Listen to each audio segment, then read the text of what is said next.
सुमिरी महेश ही कहा निहोरी, ओ बिनती सुनहु सदा शिव मोरी। सीधे शंकर जी आए और कोप भवन में प्रवेश कर गए। अयोध्या के किसी नागरिक ने भगवान शंकर को नहीं देख पाया। देखो शंकर जी किसके ऊपर कृपा करने वाले हैं ये कोई देख नहीं सकता है, लेकिन जब कृपा हो जाती है तब समझ में आता है। लेकिन देखता थोड़ी है कि कोई कृपा आ गए अब कृपा बरसा रहे हैं। नहीं नहीं नहीं, कृपा जब हो जाती है तो समझ में आ जाता। अयोध्या के किसी नागरिक ने नहीं देख पाया कि शंकर जी आ गए। अच्छा भाई, मैं कहता हूं नागरिकों की बात छोड़ो, कोप भवन में महाराज श्री दशरथ हैं और वहीं केकई है, लेकिन केकई को भगवान शंकर दिखाई नहीं दे रहे हैं, लेकिन महाराज दशरथ को दिखाई दे रहे हैं। अरे अयोध्या के नागरिकों की बात छोड़ो जी, कोप भवन में केकई थी कि नहीं थी? तो केकई को तो दिखाई देना चाहिए था कि भगवान शंकर आ गए, लेकिन केकई को भगवान शंकर दिखाई नहीं दे रहे हैं, केवल दिखाई दे रहे हैं तो महाराज श्री दशरथ को। प्रमाण क्या है कि दशरथ जी को दिखाई दे रहे? जैसे ही भगवान शंकर प्रवेश करते हैं कोप भवन में, दशरथ जी मूर्छित पड़े थे, भगवान शंकर ने अपने हाथों से उठाया, कहा दशरथ आंख खोलो, देखो मुझे मैं आ गया हूं, आंख खोल के देखो मैं आ गया हूं। जैसे दशरथ जी ने अपने नेत्र खोले, भगवान शंकर का दर्शन हुआ। अच्छा, प्रमाण क्या है कि भगवान शंकर आए? इसके लिए भी स्पष्टीकरण होना चाहिए भाई, किसी चौपाई का स्पष्टीकरण होना चाहिए कि भगवान शंकर आए। ये तो प्रार्थना है कि सुमिर महेश ही कहा निहोरी, बिनती सुनो। तो बिनती तो कैलाश पर्वत पे भी सुन सकते बैठे बैठे, लेकिन ये क्या प्रमाण है कि कोप भवन में आए? इसके लिए कोई चौपाई, छंद, सोरठा, दोहा, यदि कोई प्रमाण हो तो उसका उल्लेख होना चाहिए। चलिए मैं उल्लेख करता हूं, मैं उल्लेख कर रहा हूं। ये रामचरितमानस ग्रंथ रखा है, घर में जाकर के आप इस प्रसंग को खोल लेना, देख लेना, पढ़ लेना। वैसे मैं चौपाई कहूंगा तो समझ में आ ही जाएगा। जैसे ही भगवान शंकर सामने आए और देखा महाराज श्री दशरथ ने, उसी समय कहा आसुतोष तुम, संकेत है अब ढर दानी, ओ आरती हरहु दीन जन जानी। आशुतोष तुम, क्यों भाई? जब सामने कोई व्यक्ति होता है तभी कहा जाता है तुम, जब कोई सामने होगा तभी कहा जाएगा तुम। देर में क्यों आए? हम मुसीबत में फंसे थे, जल्दी आना चाहिए था, लेकिन तुम देर में आए। आशुतोष तुम। एक सज्जन बोले महाराज जी यहां मेरी प्रार्थना है, थोड़ा समाधान करके आगे बढ़िए। मैंने कहा क्या प्रार्थना है? बोलो। प्रार्थना यह है कि कोई विद्वान होता है, योग्य होता है, वो आप कहता है, तुम नहीं कहता है। मूर्ख जो होता है वो तुम कहता है। महाराज श्री दशरथ विद्वान हैं, योग्य हैं। अवधपुरी रघुकुल मणि राऊ, वेद विदित तहि दशरथ नाऊ। इतने विद्वान महाराज श्री दशरथ भगवान शंकर को तुम कहते, आप कहना चाहिए था, तुम क्यों कहा? मैंने कहा सुनो पहले मेरी बात। जब व्यक्ति अति व्यथित होता है तो सामान्य शिष्टाचार भूल जाता है। बोलो भाई, जब व्यक्ति अति व्यथित हो जाता है, अपना संयम खो देता है, तो उस समय वो सामान्य शिष्टाचार भूल जाता है। ना उसे ऐसा भास होता है कि मैं आप कहूं या तुम कहूं। उस समय तो जो भी परिस्थिति सामने आती है उसके अनुसार वो अपनी वाणी का प्रयोग कर देता है। उसमें तुम और आप सोचने की आवश्यकता नहीं है, क्योंकि अति व्यथित हैं। बोलो हैं अति व्यथित कि नहीं? इसलिए इस पर कोई शंका नहीं करना है। मैं आपको क्या बताऊं, एक बार मेरे ऊपर बीती, मेरे ऊपर ये बीती कि मेरे आश्रम में कामदगिरी में एक बहुत ही प्यारा संत और अनन्य सेवक मेरा शिष्य है, जो केवल 3 घंटे सोता है, बाकी पूरी सेवा में ही रहता है। कामतानाथ जी के झाड़ू बहारू से लेकर के संतों की सेवा, पूरे आश्रम की सेवा। और जब हम पहुंच जाते हैं तो हमारी सेवा में भी लग जाता है।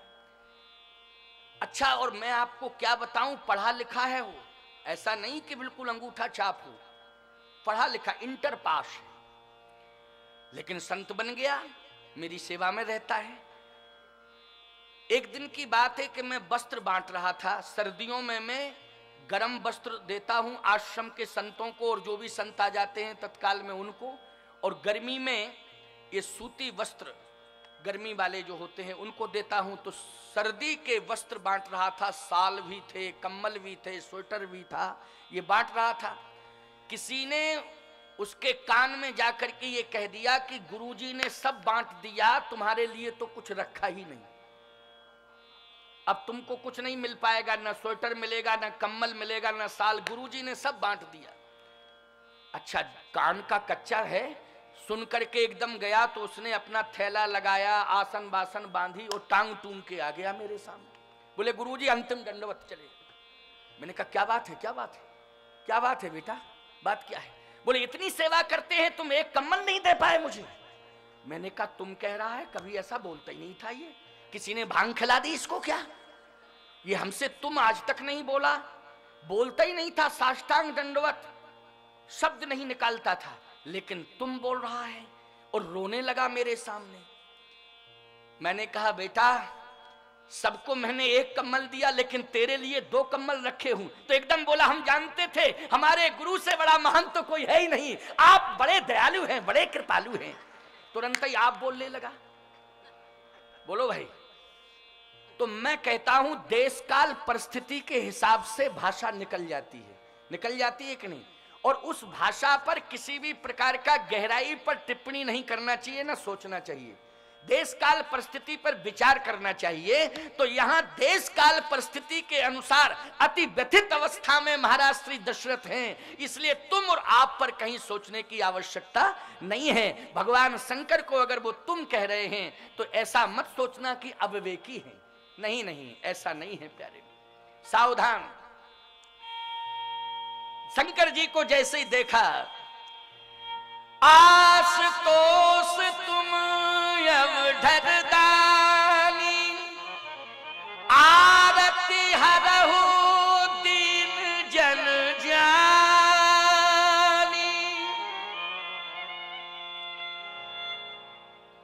मेरी वेदना को समझिए, मेरे दुख को दूर करिए, मेरे संकट को दूर करिए। हे भोलेनाथ, आपके चरणों में बार बार प्रणाम है। फिर आप कह दिया, कभी तुम कह दिया, कभी आप कह दिया। भगवान शंकर ने कहा धीरज रखो, घबराओ नहीं, मैं आ चुका हूं, घबराने की जरूरत नहीं। अच्छा, चाहते क्या हो? चाहता ये हूं कि तुम प्रेरक सबके हृदय, सोमति राम ही दे, बचन मोर तजी रही ग्रही,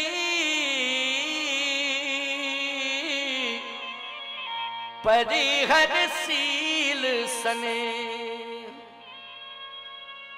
राम की आप ऐसी मति कर दें कि राम मेरी बात ना माने, वो मेरी बात ना मान करके अयोध्या में रह जाए, अयोध्या छोड़ के ना जाए।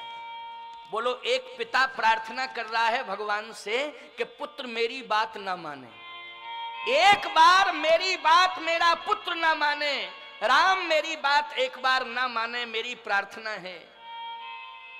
बोलो, ये त्रेता का पिता भगवान से प्रार्थना कर रहा है कि नहीं कि एक बार मेरा बेटा मेरी बात ना माने।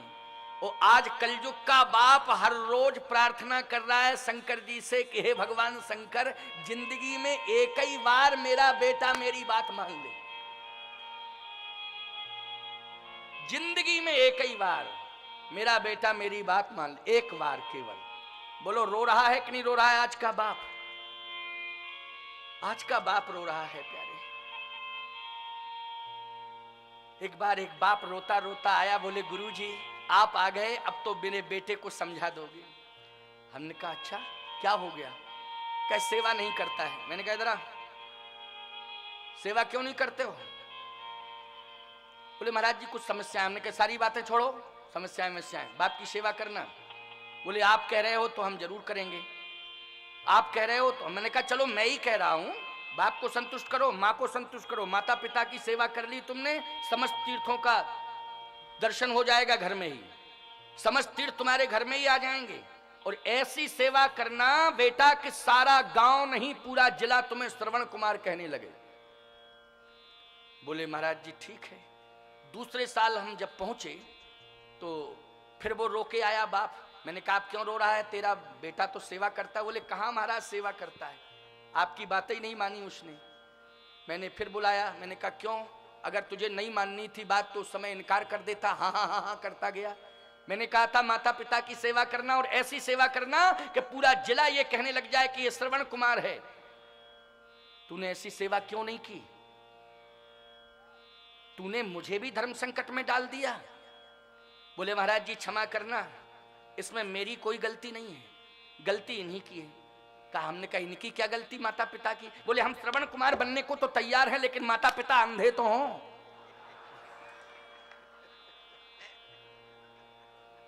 बोलो भाई ऐसा श्रवण कुमार बनने से क्या फायदा कि माता पिता को अंधा होना पड़े। अरे श्रवण कुमार के माता पिता तो स्वाभाविक अंधे थे, क्यों भाई, उनको अंधा थोड़ी किया गया था। लेकिन ये ऐसा अंधा करना कि श्रवण कुमार तब बनेंगे जब वो अंधे हो जाएंगे, ये बड़ी विडंबना है। आज मैं एक बात कह रहा हूं प्यारे, ये त्रेता का पिता है जो ये कह रहा है, भगवान शिव से प्रार्थना करके कह रहा है कि तुम प्रेरक सबके हृदय, सोमति राम देव बचन मोर तज रहि ग्रह परिहरशील सने। एक बार मेरा बेटा राम मेरी बात ना माने। भगवान शंकर ने कहा ठीक है हो जाएगा ऐसा। भगवान शंकर के हृदय में भगवान राम बैठे, उन्होंने तुरंत धक्का दिया। बोले बाबा सब गड़बड़ हो जाएगा, क्या कह रहे हो, सब गड़बड़ हो जाएगा, क्या कह रहे हो, आप ऐसी मति करोगे मेरी, और आपकी अवज्ञा मैं कर नहीं सकता हूं। यदि आप आदेश दे दोगे तो मैं पालन करूंगा, लेकिन गड़बड़ हो जाएगा सब। भगवान शंकर ने कहा क्या गड़बड़ हो जाएगा। भगवान राम ने कहा मेरी इच्छा अयोध्या में रहने की नहीं है, मेरी इच्छा अयोध्या में रहने की नहीं है, मैं वन ही जाना चाहता हूं। मैं अयोध्या में रहने के लिए नहीं आया हूं, मैं अयोध्या पति बनने के लिए नहीं आया हूं, मैं वन में रहने के लिए आया हूं, मैं वन वन भटकने के लिए ही आया हूं, और वन में जाकर के गिरवासी वनवासियों का उद्धार करने के लिए आया हूं। मुझे राजमहलों में नहीं रहना है। अगर मुझे राजमहलों में ही रहना होता तो मैं बैकुंठ छोड़ के नहीं आता। बैकुंठ छोड़ के मैं इसलिए आया हूं कि अयोध्या माध्यम बन जावे और मुझे बन जाने का सौभाग्य प्राप्त हो जावे, और बन के गिरवासी वनवासियों का उद्धार कल्याण में कर दूं और राक्षसों का विनाश कर दूं। यही संकल्प लेकर के मैं आया हूं। बहुत गड़बड़ होगा, आपकी बात हम टाल नहीं पाएंगे। आप यदि रोक देंगे तो मैं रुक ही जाऊंगा, लेकिन हमारी लीला फैल हो जाएगी। इसलिए आप एक काम करो कि मेरे पिताजी की मति ही पलट जाए, ऐसा काम आप कर दो। शंकर जी बोले हम ही धर्म संकट में फंस गए।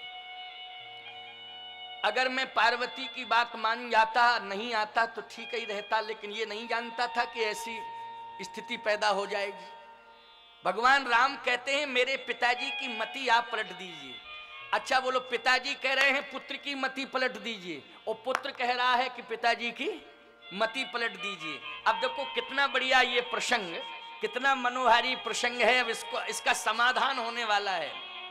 ये रामचरितमानस की बड़ी गहराई, ये भावों की गहराई जिसमें आप डूब रहे हैं। भगवान शंकर ने कहा तो आपकी इच्छा बिल्कुल नहीं है। भगवान राम ने कहा नहीं, मेरी इच्छा नहीं है। आप तो पिताजी की मति पलट दो कि ये हमको वन भेजने के लिए तैयार हो जाएं। अब भगवान शंकर ने माहौल बनाया और प्रभु राम से कहा कि ऐसा करना प्रभु, आप मेरा सहयोग करेंगे, आप सहयोग करेंगे मेरा, आप अंदर प्रवेश कर जाएं पिताजी के हृदय में और मैं बाहर से कंट्रोल करूंगा। आप अंदर से कंट्रोल करना। उर प्रेरक रघुवंश विभूषण, आप प्रेरणा देना अंदर से, मैं बाहर से कंट्रोल करूंगा, आप अंदर से, और बस काम बन जाएगा, बहुत बढ़िया काम बनेगा। शंकर जी ने कहा कि तो मैं प्रयास करता हूं, लेकिन आप प्रवेश तो करें। भगवान राम ने कहा मैं प्रवेश कर रहा हूं, हृदय में प्रवेश कर रहा हूं, लेकिन आप बाहर से कंट्रोल करें। अब बाहर से कितनी बढ़िया भूमिका बन रही है समझना। भगवान शंकर ने कहा एक बार आप विचार कर लें, हे चक्रवर्ती सम्राट महाराज दशरथ, आप एक बार विचार कर लें, जल्दबाजी में कोई निर्णय नहीं लेना चाहिए, इसलिए एक बार सोच लें आप। यदि आप राम को अयोध्या में रोकेंगे तो आपको अपयश मिलेगा, आपका लोक परलोक बिगड़ जाएगा। महाराज श्री दशरथ ने लोक परलोक को दांव पे लगा दिया। महाराज श्री दशरथ ने कहा अजस होय जग सुजस न साऊ, और नरक परोबर सुरपुर जान। भले ही लोक में मेरी अपकीर्ति हो जाए, मेरा परलोक भी बिगड़ जाए, मुझे नरक मिल जाए, मैं नरक जाने को तैयार हूं, मैं अपयश लेने को तैयार हूं, लेकिन मैं राम को वन भेजने को तैयार नहीं हूं। अब बताओ भाई, लोक परलोक को दांव पर लगा दिया, अपयश लेने को तैयार हैं। अब भगवान शंकर ने कहा गुंजाइश ही खत्म हो रही, अपयश लेने को तैयार हैं, लोक परलोक को दांव पे लगा दिया। अब धीरे से भगवान शंकर कहते हैं प्रभु श्री राम से आप क्या कर रहे हो, असर तो कुछ हो ही नहीं रहा है, असर तो कुछ हो ही नहीं रहा है, आप कर क्या रहे हो। भगवान राम ने कहा धीरे धीरे असर होगा, अभी तो मैंने प्रवेश किया है, अभी पावर सप्लाई नहीं की, अभी प्रवेश किया है, अभी जब मैं पावर सप्लाई करूंगा तभी ना परिवर्तन होगा, लेकिन आप बाहर से कंट्रोल तो करिए। उसी समय भगवान शंकर ने फिर कहा एक बार और विचार कर लो महाराज दशरथ, जल्दबाजी में अपने धर्म को नष्ट मत करो, आपके रघुवंश की परंपरा क्या है उस पर विचार करो, आप अपने व्यक्तित्व पर विचार करें। महाराज श्री दशरथ ने कहा मैंने विचार कर लिया है, मैं सत्य कह रहा हूं, कहूं सुभावन छल मन माही, और जीवन मोर राम बिन नाहि।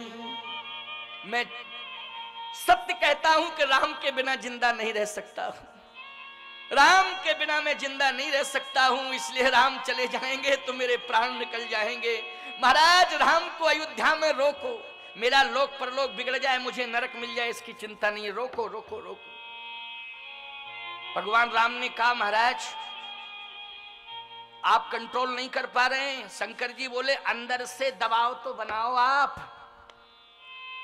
अब राम जी ने दबाव बनाया, कैसे बनाया।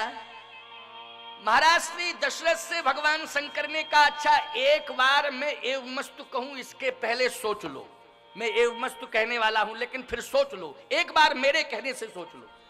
अच्छा जैसे ही कहा मेरे कहने से सोच लो, तो महाराज श्री दशरथ ने नेत्र बंद किए। देखो ये सोचने की मुद्रा होती है, नेत्र बंद किए, और नेत्र बंद करके जैसे ही सोचने लगे तैसे ही भगवान राम ने अपने पिता महाराज श्री दशरथ के हृदय में एक रील चला दी, इतिहास की रील। और जानते हो वो इतिहास की कौन सी रील थी।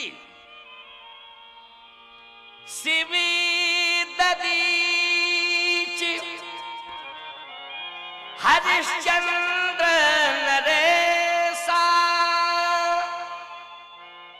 सहे धर्म हित कोटि कलेसा।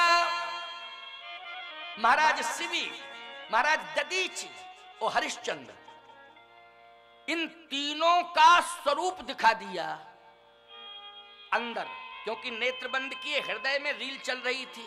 अभी तो इतिहास पढ़ा था शिवी का, इतिहास पढ़ा था ददीच का, इतिहास पढ़ा था हरिश्चंद्र का, लेकिन आज भगवान राम दिखा रहे हैं। और जानते हो किस तरह से दिखा रहे हैं। हरिश्चंद्र जी का जिस समय दिखाया प्यारे, तो बड़ा विचित्र दृश्य था। दशरथ जी के आंसू निकल रहे थे। हरिश्चंद्र जी काशी के बाजार में बिक जाते हैं और एक डोम के यहां स्मशान घाट पर डोम की आज्ञा से ड्यूटी देते हैं।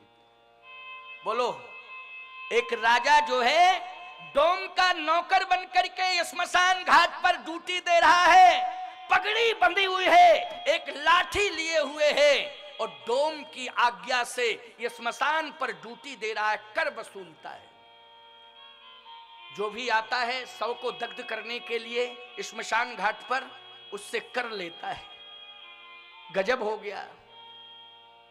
कितनी कठिन परीक्षा महाराज श्री दशरथ देख रहे हैं। थोड़ी देर में देखते देखते देखते देखते भगवान राम ने क्या दिखाया कि अपने इकलौते पुत्र रोहित का शव लेकर के तारा दग्ध करने के लिए स्मशान पर पहुंच गई। भारतवासियों, सनातन धर्मावलंबियों, इस बात को बहुत ध्यान से सुनना। धर्म कभी कभी परीक्षा लेता है, सत्य कभी कभी परीक्षा लेता है, लेकिन परीक्षा में खरे उतरना, तभी हम तुमको सनातन धर्मावलंबी कहेंगे। परीक्षा में खरे उतर जाना। आज की कथा बड़ी प्रेरणादायी है। तुम सबको प्रेरणा देने के लिए आज का प्रवचन बहुत ही सार्थक सिद्ध होने जा रहा है। जैसे ही वो शव को दग्ध करने लगी तो हरिश्चंद्र जी आ जाते हैं। खबरदार, बिना कर दिए अगर शव को दग्ध किया तो तुझे जिंदगी से हाथ धोना पड़ेगा। तारा ने जैसे ही देखा अपने पति को तो हाथ जोड़ के प्रणाम करती है और कहती है, भगवान मैं किस रूप में देख रही हूं? मैंने सोने के सिंहासन पर बैठा हुआ देखा था, मैंने सोने के पलंग पर सोता हुआ देखा था, लेकिन आज मैं किस भेष में अपने पति को देख रही हूं? ये कौन सा मेरा प्रारब्ध है? क्या यह दिन देखने के लिए मुझे जिंदा रहना था? आज मैं अपने पति को किस भेष में देख रही हूं? हे विधाता, कौन सा मेरा प्रारब्ध था? आज किस विडंबना को मैं देख रही हूं? प्रणाम करती है और कहती है, स्वामी पहचानो पहचानो, घबराओ नहीं, पहचानो, मैं आपकी पत्नी हूं, कोई दूसरी नहीं, पत्नी हूं। ये आपका पुत्र है, इकलौते पुत्र की ये लाश है, पहचानो ये पुत्र है, पहचानो ये पत्नी है। विडंबना ये है कि गरीब से गरीब का भी जनाजा निकलता है तो बोलो 2.5 गज कफन होता है कि नहीं होता है? जल्दी बोलो। लेकिन आज एक राजा के पुत्र की लाश, कफन तक के लिए पैसा नहीं था, ये साड़ी के आंचल को फाड़ करके उसमें लपेट करके मैं लाई हूं शव को दग्ध करने के लिए। इसलिए सोचो, कफन के लिए पैसा नहीं है तो कर मैं कहां से दे सकती हूं? इसलिए क्षमा करो, इसका अंतिम संस्कार कर लेने दो। सबसे बड़ी विडंबना तो यह है कि मां बेटे का अंतिम संस्कार कर रही है। कोई संस्कार करने वाला पड़ोसी नहीं निकला जी। ये इतिहास बोलो, ईमानदारी से बताओ, क्या मां अपने बेटे की लाश को दफनाती है? अरे कोई होता नहीं है तो पड़ोसी होते हैं कि नहीं होते हैं? पड़ोसी नहीं होते हैं तो दूसरे गांव के होते हैं कि नहीं होते हैं?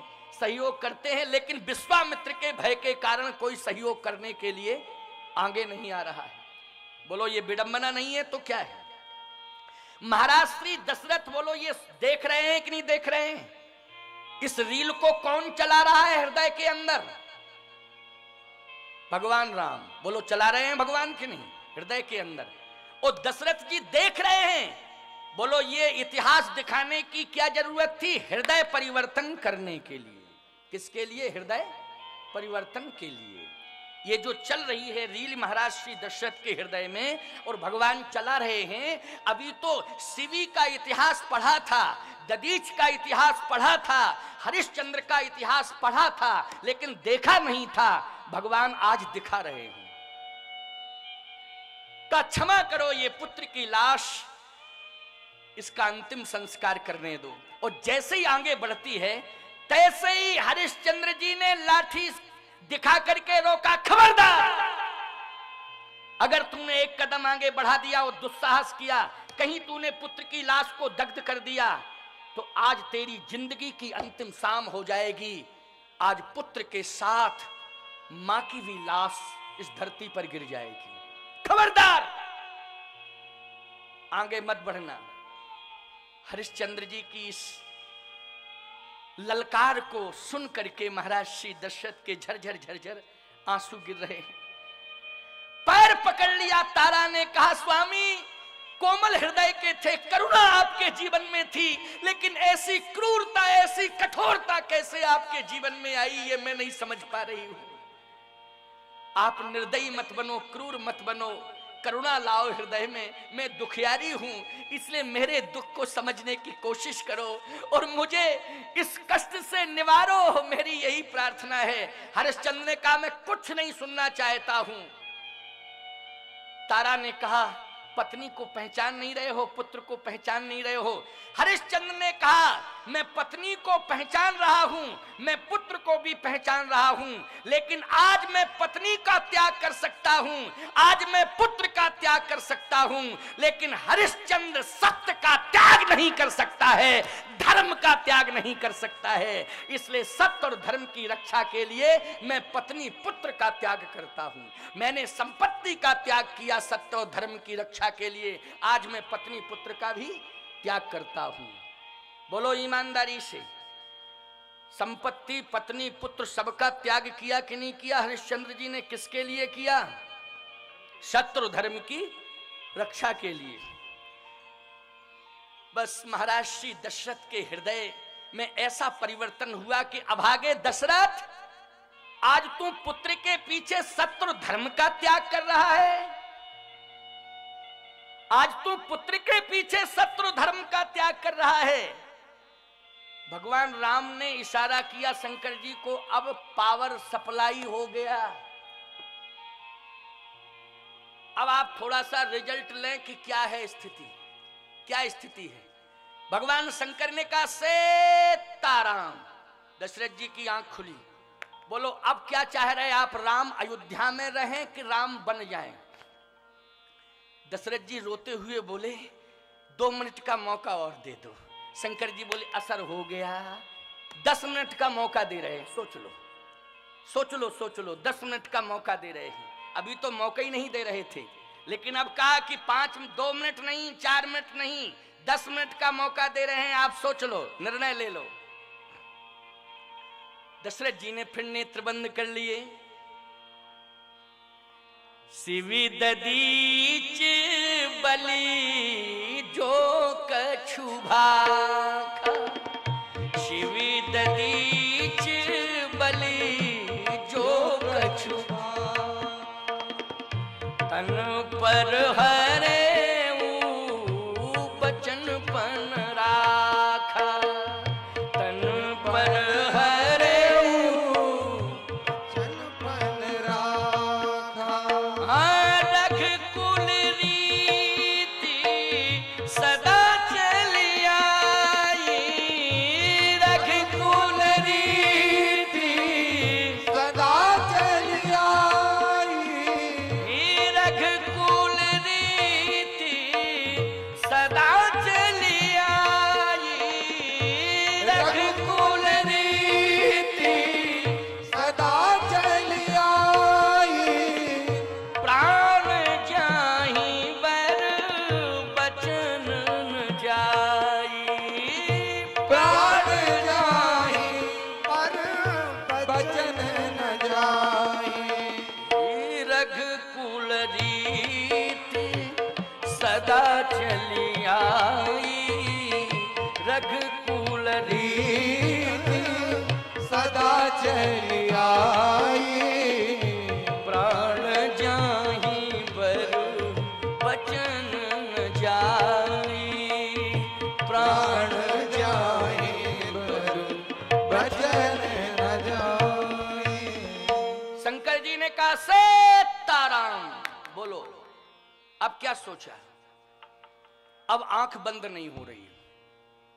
जो मन था कि राम जी अयोध्या में रहें, अब वो मन बदल गया, वो मन बदल गया।